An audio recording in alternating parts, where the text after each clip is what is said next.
Sabe aquelas empresas que a gente admira, as mais inovadoras do mundo?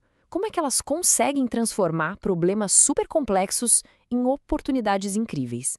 Pois é, a resposta muitas vezes está numa metodologia poderosa chamada Design Thinking, e é nela que a gente vai mergulhar agora. Mas vamos lá. Por que tanta ideia boa acaba morrendo na praia? A gente vê isso o tempo todo, né? Surge uma ideia que parece genial, um monte de dinheiro e tempo é investido e nada. Ela simplesmente não decola. E olha, essa é uma das coisas mais frustrantes que existem no mundo da inovação. É porque muitas vezes a gente se esquece do principal, o ser humano que está ali no centro de tudo. Quer um exemplo perfeito? Olha o caso da GE Healthcare. As máquinas de ressonância magnética deles eram, nossa, perfeitas, tecnologicamente falando. Só que tinha um problema: elas apavoravam as crianças. Então o que eles fizeram? Em vez de olhar para a máquina, os designers olharam para as crianças, viram um medo nos olhos delas. E o resultado? Foi genial. Eles criaram a aventura pirata. A máquina virou um navio de brinquedo, a experiência deixou de ser um terror para virar uma diversão. E é exatamente isso que significa colocar o ser humano no centro. Então, para a gente entender tudo isso direitinho, nosso papo vai seguir por aqui. Primeiro, o desafio da inovação. Depois, uma solução centrada no humano. Em seguida, a gente passa pela jornada de 5 passos, vê algumas histórias de sucesso reais e, para fechar, vamos falar sobre como é pensar como um designer. Bom, vamos começar então pelo problema central, né? O grande desafio da inovação. Inovar é difícil, não tem jeito. E o fracasso é super comum. O que acontece é que muitas empresas simplesmente não conseguem, sabe, ligar as ideias que elas têm com o que o mercado realmente precisa. E aí que entra a nossa solução centrada no ser humano. A resposta para esse desafio de conectar ideias e mercado está em uma mudança de perspectiva, de olhar. É exatamente aqui que o Design Thinking brilha. Ele é, na verdade, um método para a gente olhar para o mundo com outros olhos. E a partir desse novo olhar, a gente consegue construir e testar soluções que as pessoas de fato querem. Mas afinal, o que é esse tal de Design Thinking? Bom, de forma bem direta, é uma metodologia. A ideia é unir o que a gente tem de melhor, os recursos humanos, com a tecnologia para encontrar o modelo exato de uma solução. E um ponto super importante: não tem nada a ver com deixar as coisas bonitinhas. O foco é resolver problemas reais para pessoas reais. E para a gente entender bem, é fundamental separar duas coisas: criatividade e inovação. Pensa assim, a criatividade é a faísca, sabe? Aquela lâmpada que acende na cabeça. Já a inovação, bom, a inovação é o foguete decolando. É o processo todo de pegar essa faísca e transformar em algo concreto, algo que chega no mercado e gera valor de verdade. Uma coisa alimenta a outra, claro, mas são etapas diferentes. E todo esse processo se apoia em 3 pilares que são a base de tudo. Primeiro, a empatia, que é basicamente se colocar no lugar do cliente, sentir a experiência dele. Depois, a criatividade, que é sobre gerar novas soluções usando a inteligência de todo mundo. E por último, a razão, para garantir que a ideia não só seja inovadora, mas que também seja viável e que vai gerar um impacto real. Ok, então, com essa base sólida de empatia, criatividade e razão, a gente pode partir para a jornada prática. O processo de design thinking costuma ser dividido em 5 passos bem definidos, que levam a gente do problema até a solução. E são esses aqui: empatizar, definir, idear, prototipar e testar. Agora um detalhe muito, muito importante. Apesar de estarem aí numa sequência, o processo não é uma linha reta, tá? As equipes podem e até devem voltar para etapas anteriores conforme vão aprendendo coisas novas no caminho. O primeiro passo, então, é empatizar. E esse é o ponto de partida de tudo. O grande desafio aqui é a gente conseguir deixar de lado os nossos próprios achismos, sabe? Nossas suposições, para mergulhar de cabeça no universo de quem a gente quer ajudar. É um exercício de observar e escutar de verdade, para entender o que as pessoas realmente precisam, não o que a gente acha que elas precisam. E olha, essa frase do Tim Brown, que é um dos grandes nomes do design thinking, resume isso perfeitamente. Ele diz que o único jeito de conhecer as pessoas é indo onde elas estão, na vida real. Porque a empatia de verdade a gente não vai encontrar em planilhas ou em relatórios. A gente tem que ir a campo, observar o contexto.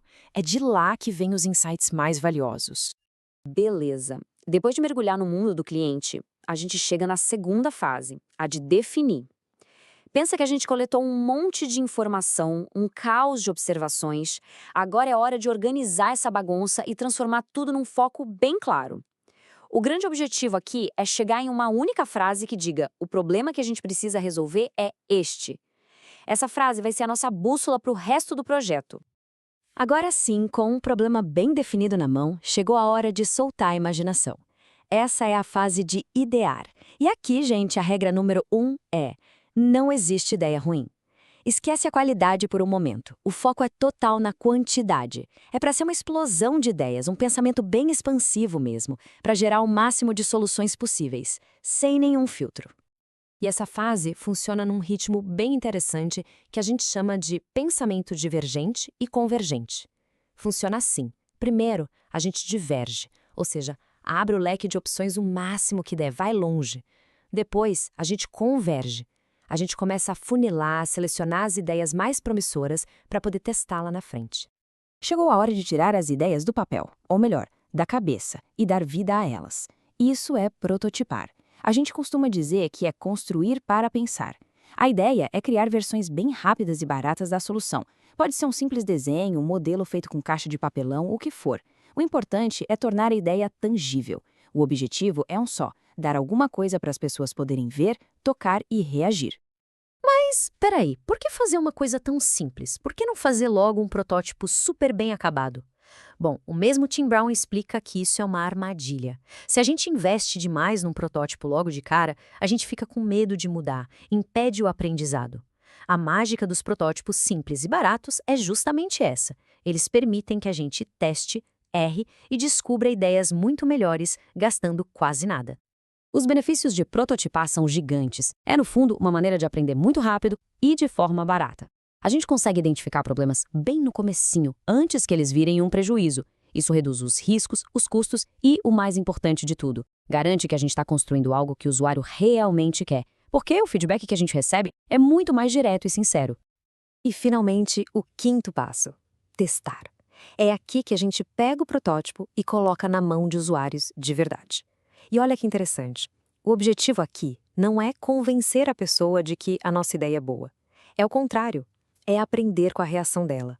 A gente observa, escuta e usa cada feedback, cada expressão para refinar e melhorar a solução. Ok, a teoria toda é muito legal, né? Mas como é que isso funciona na vida real, na prática? Vamos dar uma olhada em como duas marcas gigantes usaram exatamente esse processo para resolver problemas e criar soluções que deram muito certo. Pega o caso do Airbnb, por exemplo. No comecinho, eles estavam quase quebrando. Aí, usando o Design Thinking, eles foram para a rua, conversaram com os usuários e perceberam uma coisa. O problema não era o site, eram as fotos. As fotos dos apartamentos eram ruins e não passavam confiança. Outro caso, a Havaianas. Para lançar uma linha de bolsas, eles foram entender o que era o espírito brasileiro para o povo. Eles entrevistaram pessoas para capturar essa brasilidade e levar isso para o design. Nos dois casos, o que resolveu tudo? A empatia. Tudo isso que a gente viu nos leva agora ao ponto que talvez seja o mais importante de todos. Porque, veja bem, seguir esses 5 passos é ótimo, ajuda muito. Mas o poder de verdade do Design Thinking vai muito além de ser só um método. E a grande lição é esta: Design Thinking não é só um passo a passo. É, antes de tudo, uma mentalidade. É um jeito novo de olhar para o mundo e de encarar os problemas. É uma forma de pensar que parte sempre da empatia, que acredita na colaboração e que tem a coragem de experimentar, de testar. E o melhor de tudo, é uma habilidade que qualquer pessoa pode desenvolver para inovar. E para a gente fechar, fica uma provocação. Depois de tudo isso, que problema, seja no trabalho ou na vida pessoal, poderia ser resolvido de um jeito diferente agora?